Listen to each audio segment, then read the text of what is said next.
Hello everyone. Question है gate 2006 का question है, मॉडर्न एलजेब्रा क्वेश्चन है। इसमें कह रहा है let G with the group with the generators of with the generators A and B given by, इस तरीके का एक ग्रुप दिया है। उसके बाद कह रहा है if Z G denotes the center of G then G upon Z G is isomorphic to किसके बारे में होगा। ठीक है, ए बी सी डी चार ऑप्शन दिए हैं। तो इसमें देखो एक चीज ऑप्शन को दिखे ध्यान से, द ट्रिवियल ग्रुप मतलब सिर्फ आइडेंटिटी होता है। C2, C2 का मतलब हो गया the cyclic group of order 2। जैसे आप इन जनरल इसको आप Z2 से डिनोट करते हैं। हालांकि आप 2006 का पेपर अगर देखेंगे तो जहाँ इंस्ट्रक्शन गिवन है वहाँ वहाँ CN डिफाइन क्या है। CN ये होता है the cyclic group the cyclic group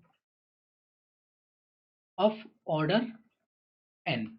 का मतलब ये हो गया कि जो CN है, ये जो Cn है ये एक्चुअल में है कुछ नहीं, ये है Zn, क्योंकि Zn भी तो वही होता है cyclic group of order n। मतलब Cn, मैं ये कहूँ कि Cn is isomorphic to Zn। तो आप Cn लेके काम करो चाहे Zn लेके काम करो, दोनों एक ही चीज हुआ। पहला तो ये है। दूसरा, एक आपने वर्ड पढ़ा होगा डाइहेड्रल ग्रुप।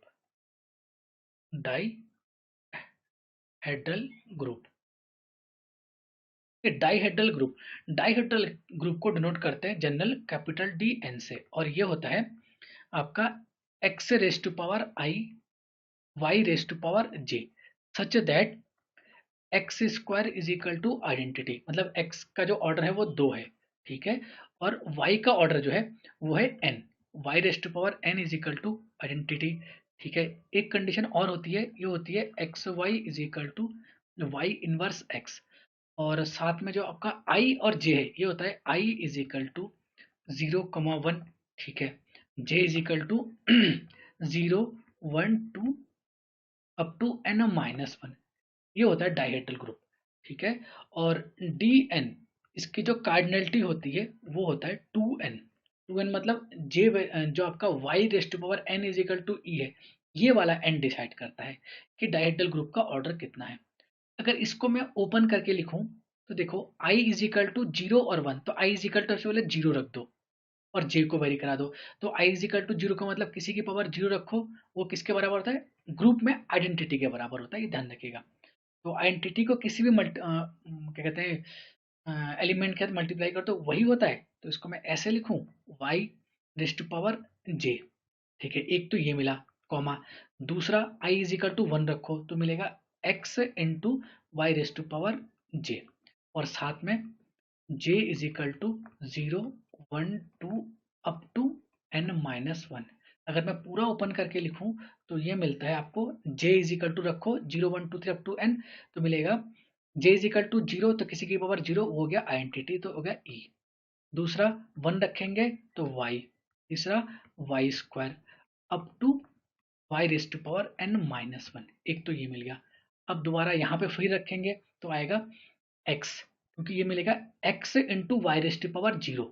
ठीक है, तो किसी की पावर 0 वो हो गया आइडेंटिटी, तो x dot identity is equal to x, comma j is equal to 1 रखेंगे तो मिलेगा एक्स वाई। नेक्स्ट मिलेगा X Y square up to X Y raise to power n minus 1। एक, और साथ में और कंडीशन क्या होती है देखो, साथ में होता है कि x square is equal to identity, y की power n is equal to identity, और x Y is equal to Y inverse x। ये हो गया डाइहेड्रल ग्रुप। और देखो एलिमेंट कितने हैं, y की पावर n माइनस तक है, मतलब यहां से लेकर यहां तक हो गया n माइनस 1, और ये एक। तो टोटल अगर मैं कह दूं तो टोटल ये और ये मिलके हो गया n एलिमेंट, तो ये हो गया। तीसरा यहाँ फिर से y रेस टू पावर 1 से लेकर y raise to power n minus 1, तो ये हो गया आपका n माइनस 1, और एक एलिमेंट ये, तो प्लस 1। तो टोटल ये n हो गया और ये n हो गया। तो टोटल जो डी एन में कार्डिनलिटी होती है वो होती है 2n। और यही डाइहेड्रल ग्रुप मैं क्या करता हूँ, n इज इक्वल टू 4 के लिए ओपन करता हूँ। तो 4 के लिए ओपन जब करेंगे तो ये मिलेगा d4, n की जगह रखिए 4। तो अगर मैं 4 रखूंगा तो ये मिलेगा e। ठीक है, y वाई स्क्वायर और वाई क्यूब, क्योंकि आपने n रखा 4 तो y की पावर 3 तक जाएगा। दूसरा x X Y square X Y cube. ठीक है, साथ में एक और कंडीशन क्या होगी, X square is equal to identity. एक और कंडीशन क्या होगी, अच्छा यहाँ सच दैट के बाद चल रहा है, वाई की power 4 is equal to identity.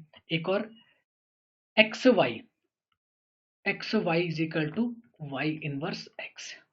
तो ये बना आपका डाइहेड्रल ग्रुप जिसका ऑर्डर होता है 8, क्योंकि D4 के मैं अगर ऑर्डर की बात करूं तो आपको मिलेगा, देखो Dn में 2n था तो D4 में 2 इंटू 4, तो ये मिल गया 8। अब ये जो मैंने D4 बनाया इसको देखिए ध्यान से।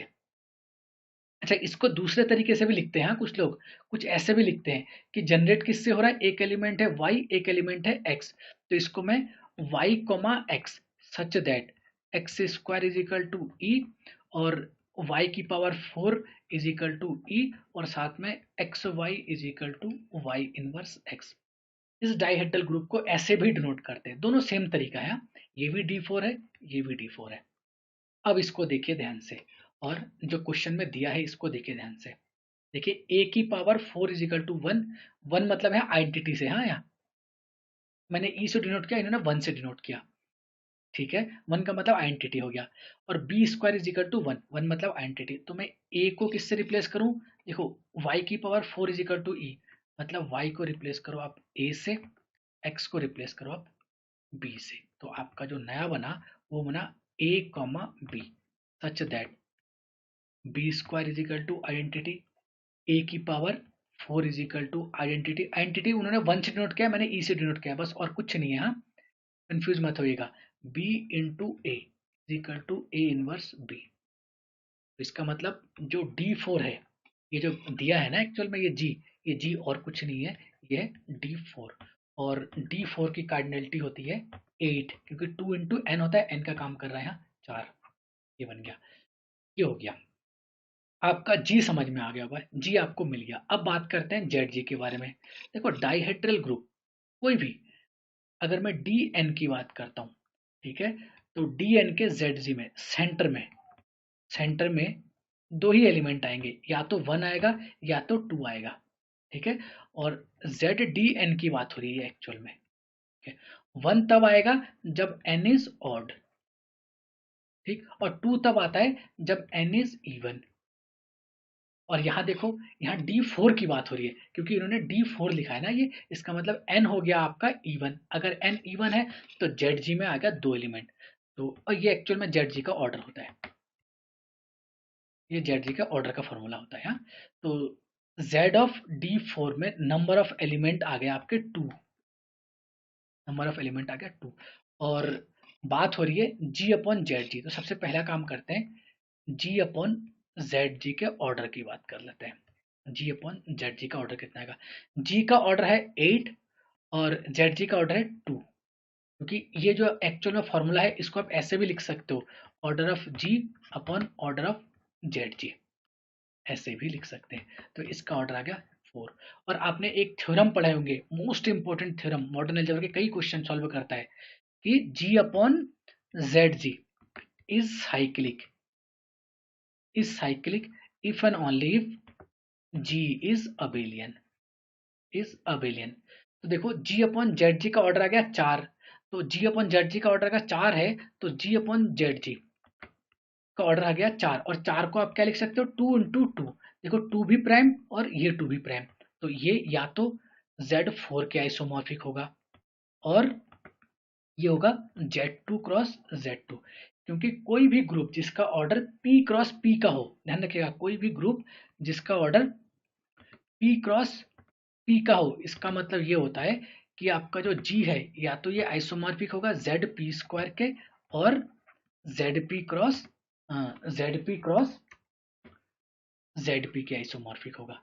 और यहाँ देखिए G अपॉन जेड जी पूरा का पूरा एक ग्रुप होता है, और G अपॉन जेड जी का ऑर्डर आ रहा है 4, 4 का मतलब 2 इंटू 2, 2 भी प्राइम 2 भी प्राइम, तो या तो Z4 के आइसोमॉर्फिक होगा या तो Z2 क्रॉस Z2 के आइसोमॉर्फिक होगा। अब समझिए, मान लेते हैं G अपॉन जेड जी Z4 के आइसोमॉर्फिक है, इसका मतलब G अपॉन जेड जी आ गया आपका साइक्लिक, क्योंकि ZG हो गया साइक्लिक, Z4 होता है साइक्लिक, तो G अपॉन जेड जी हो गया साइक्लिक, तो G upon Z G cyclic if and only G is abelian. पर G देखो नॉन अबिलियन होता है, ये जो डाइहेड्रल ग्रुप होता है ना, डाइहेड्रल ग्रुप नॉन एविलियन होता है, अगर n ग्रेटर देन क्या कहते हैं, n greater than equal to, अगर मैं 3 की बात करूँ तो, ठीक है, n greater than equal to 3 के लिए डाइहेड्रल ग्रुप नॉन एबिलियन होता है, और यहाँ n का काम कर रहा है 4, तो ये नॉन एबिलियन डाइहेड्रल ग्रुप है। तो इसका मतलब ये हुआ कि जी अपॉन जेड जी साइक्लिक तो नहीं हो सकता, क्योंकि अगर साइक्लिक हो गया तो जी हो गया एबिलियन, और यहाँ जी का काम कर रहा है आपका D4, और D4 नॉन एबिलियन होता है। तो ये खत्म हो गया, ये हो नहीं सकता, बचा क्या, Z2 क्रॉस Z2। इसका मतलब ये हुआ कि आपका जो जी अपॉन जेड जी है which is isomorphic to Z2 cross Z2, और Z2 का मतलब यहाँ डिनोट कर रहे हैं आप C2 से, तो G upon Z G is isomorphic to C2 cross C2। तो क्वेश्चन नंबर 46 मॉडर्न एलजेब्रा 2006, जिसका आंसर सी सही है।